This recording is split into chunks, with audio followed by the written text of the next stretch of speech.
ਤੋਂ ਪਾਣੀ ਵਰ ਰਿਹਾ ਨਾ, ਜਿਨ੍ਹਾਂ ਦੇ ਕੱਚੇ ਕੋਠੇ ਆ ਜਾਂ ਜਿਨ੍ਹਾਂ ਦੇ ਲੈਂਟਰ ਨਹੀਂ ਪਏ ਹੋਏ, ਬਾਲੇ ਪਾਏ ਆ, ਉਹ ਸਾਰੇ ਚੋਰ ਰਹੇ ਆ। ਕੋਸ਼ਿਸ਼ ਕਰ ਰਹੇ ਆ ਕਿ ਉਹਨਾਂ ਨੂੰ ਤਰਪਾਲਾਂ ਦਿੱਤੀਆਂ ਜਾਣ, ਉਹਨਾਂ ਨੂੰ ਸੰਭਾਲ ਰਹੇ। ਜਿਹੜੇ ਅੰਦਰ ਲੋਕ ਫਸੇ ਸੀ ਉਹਨਾਂ ਨੂੰ ਬਾਹਰ ਲੈ ਕੇ ਆਂਦਾ, ਉਹਨਾਂ ਦੇ ਪਸ਼ੂ ਲੈ ਕੇ ਆਉਂਦੇ ਆ, ਉਹਨਾਂ ਦਾ ਸਮਾਨ ਲੈ ਕੇ ਆਂਦਾ। ਰਾਸ਼ਨ ਸੰਗਤ ਵੱਲੋਂ ਬਹੁਤ ਆ ਰਿਹਾ, ਰਾਸ਼ਨ ਸਰਕਾਰ ਵੱਲੋਂ ਵੀ, ਪ੍ਰਸ਼ਾਸਨ ਵੀ ਸਿਰੇ ਤੱਕ ਪਹੁੰਚਾ ਰਿਹਾ।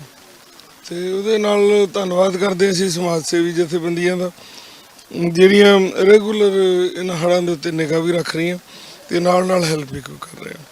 ਸੋ ਇਸ ਵੇਲੇ ਜਿਹੜਾ ਹੈਗਾ, ਜਦੋਂ ਸਾਰਾ ਕੁਛ ਆਲੇ ਦੁਆਲੇ ਪਾਣੀ ਪਾਣੀ ਦਿਸੇ, ਉਸ ਬੰਦੇ ਦੇ ਕੋਲ ਜੇ ਅਸੀਂ ਜਾ ਕੇ ਉਹਨੂੰ ਚਾਹ ਪਾਣੀ ਪੁੱਛਦੇ ਹਾਂ, ਕੋਈ ਇਹਦੀ ਗੱਲ ਸੁਣਦੇ ਹਾਂ, ਉਹਦਾ ਮਨ ਵੀ ਹੋਰ ਥਾਂ ਪੈਂਦਾ।